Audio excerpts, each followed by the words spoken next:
Quick hits up top.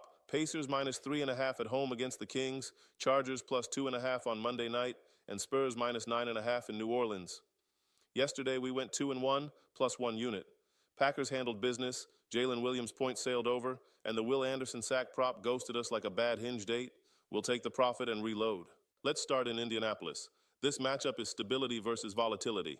The Pacers have recentered the offense around Pascal Siakam's point-forward game and Benedict Mathurin's spacing, and that's been good enough to win 3 of their last 5. Sacramento is trying to run an offense it doesn't actually have right now. With Domantas Sabonis out, the Kings lose their rebounding edge and their dribble handoff hub. Add the roster churn, and you get a lot of isolation, a lot of jumpers, and not a lot of structure. That is catnip for a Pacers team that gets to the line and takes care of the ball with Andrew Nembhard steering. We expect Indiana to pressure the rim, manufacture free throws, and make Sacramento live off contested pull-ups. If Zach LaVine cools even slightly from that heater, the math tilts fast. We're laying the points with the Pacers -3.5. To Monday night in Los Angeles, where the spread says Eagles are the favorite, but the trenches say otherwise. Philadelphia is down Lane Johnson on offense and Jalen Carter on defense, and that flips their identity.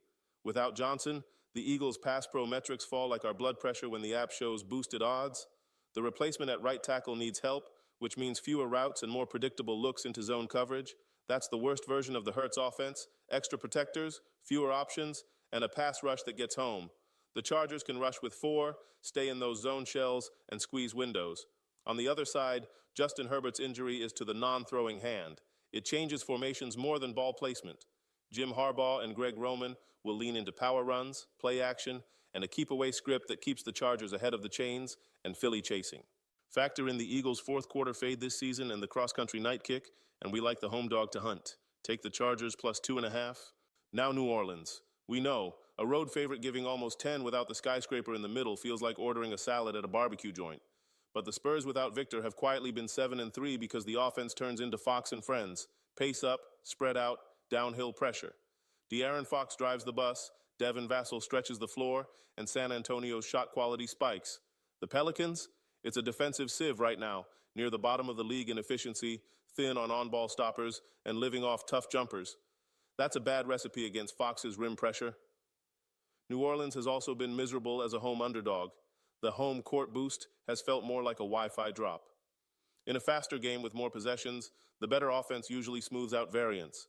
We expect the Spurs to stack paint touches, rack free throws, and keep a double-digit cushion. Lay it with San Antonio -9.5. Recap the card one more time for the folks juggling the remote and the sportsbook. Pacers -3.5, Chargers +2.5, Spurs -9.5. Bankroll discipline, shop the number, and as always, we'll let the data do the trash talking. Let's go stack another Green Day.